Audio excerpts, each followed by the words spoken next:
There's a name whispered in high finance: Blackstone. Most people have never heard of it, yet it shapes our daily lives. Blackstone is the world's largest private equity firm, managing trillions. Its reach goes far beyond Wall Street: warehouses, office buildings, data centers, and homes.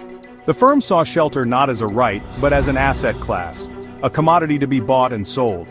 This strategy reshaped housing markets and changed the tenant-landlord relationship forever.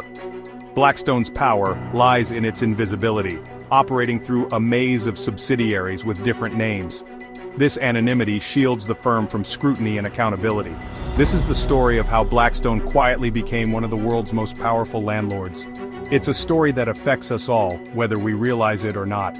Blackstone's quiet dominion is changing the very nature of home. The 2008 financial crisis devastated millions, but for Blackstone, it was a golden opportunity. As families lost homes, Blackstone saw a fire sale, buying up foreclosed properties at bargain prices. With vast capital and government connections, the firm targeted the hardest-hit states: Arizona, California, Florida, Georgia. Blackstone's buyers swept courthouse auctions, paying cash and outbidding locals. Instead of flipping homes, Blackstone held on to them, turning them into rentals. This created a new asset class: single-family rentals managed by Wall Street. Before 2008, local landlords dominated this market. Blackstone changed that, professionalizing and corporatizing it. The goal: extract maximum value from every property. Federal programs encouraged big investors to stabilize the market, and Blackstone was a primary beneficiary. The firm got favorable terms and government backing, while ordinary citizens struggled. A new kind of landlord was born, one with no ties to the community, making decisions from afar. The rules of renting changed, and so did the American dream. Blackstone's strategy set the stage for a nationwide shift in housing. The crisis became a launchpad for corporate landlording. The result: a landscape where Wall Street, not Main Street, calls the shots. The aftermath of 2008 wasn't just about recovery, it was about transformation. Blackstone's rise marked a turning point for renters everywhere. The firm's influence would only grow from here. The story of the crisis is also the story of Blackstone's ascent. For millions, the consequences are still being felt. The American home became a global investment, and the game changed forever. To manage its new empire, Blackstone created Invitation Homes. The name sounded friendly, but for many tenants, the reality was harsh. Invitation Homes became the largest single-family rental owner in the U.S., managing tens of thousands of properties. Its business model: aggressive rent hikes, steep fees, and minimal maintenance. Tenants reported rent increases far above inflation, endless fees, and slow repairs. Call centers were unresponsive, maintenance requests dragged on. The system seemed designed to maximize profit and minimize service. In 2017, Blackstone took Invitation Homes public in a multi-billion-dollar IPO. Wall Street cheered, but tenants paid the price. The rise of Invitation Homes fueled gentrification and drove up prices, making it harder for first-time buyers and renters alike. Communities changed as longtime residents were priced out. The dream of homeownership slipped further away.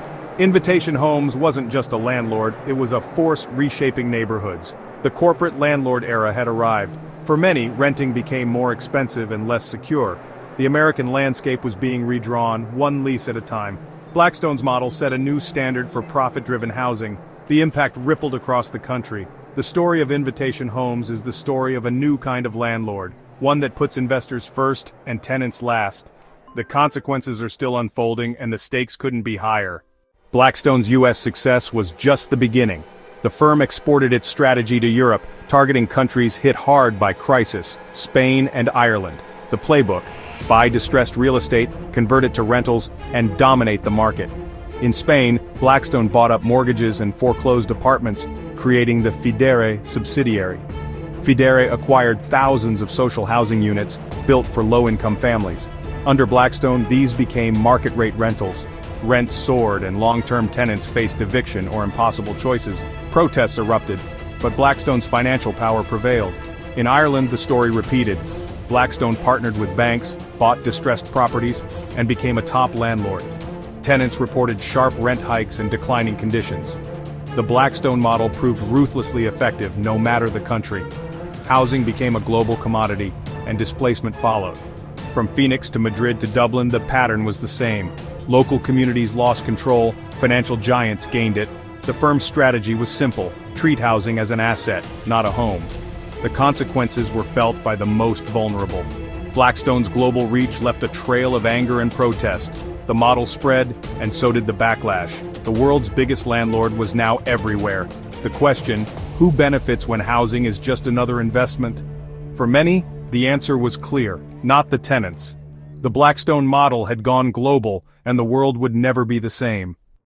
Across cities and countries, the accusations against Blackstone echo profit above all else. Communities reshaped for investors.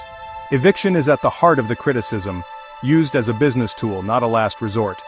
Studies show Blackstone files for eviction at higher rates than smaller landlords, even during crises like COVID-19.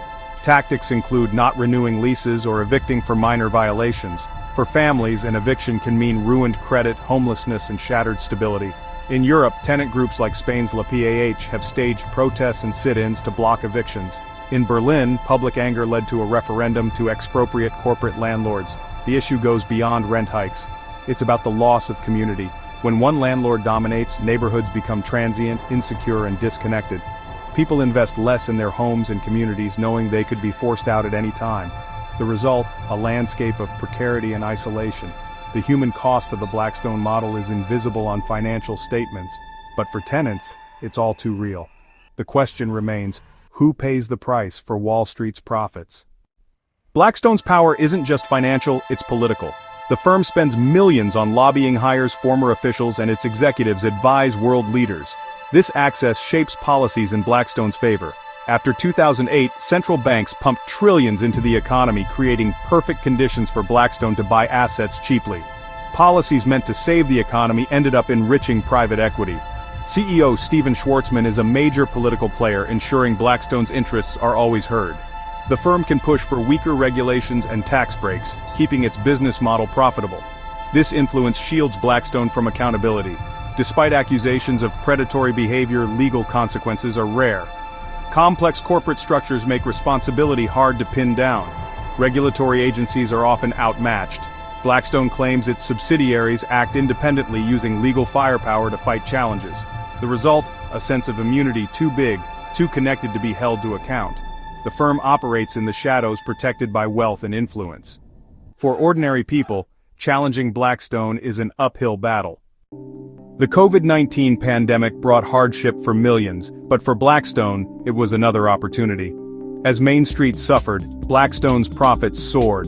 The firm's investments in warehouses and logistics paid off as e-commerce boomed. Rents and property values surged, and Blackstone's portfolio thrived. The housing market remained strong, with invitation homes performing well. Government stimulus helped tenants pay rent, while remote work made suburban rentals more attractive. Blackstone also expanded into life science real estate, benefiting from the vaccine race. The pandemic highlighted a stark divide: ordinary people faced insecurity, while financial giants grew richer. Policies meant to help the economy boosted asset prices, benefiting the wealthy. The gap between the haves and have-nots widened. Blackstone was firmly on the winning side. Crisis after crisis, the firm finds ways to profit. For many, recovery remains out of reach. For Blackstone, it's just another boom. Searching for a home, you see many brands and companies, but often, the owner is the same: Blackstone. Multiple subsidiaries create the illusion of choice, masking the firm's true market dominance. If tenants realized one landlord owned half the neighborhood, they might organize for better conditions. But Blackstone's web of brands keeps renters divided and unaware. This illusion has real consequences. In a truly competitive market, tenants have leverage. When one company controls much of the housing, that leverage disappears. Rents can rise across all properties with no escape. Blackstone's reach extends beyond rentals: student housing, senior living, even hotels. A person could spend their whole life in Blackstone-owned properties, from college to retirement. It's a cradle-to-grave system of asset management. The firm has quietly cornered the market on one of our most basic needs. The power to set terms and prices is immense.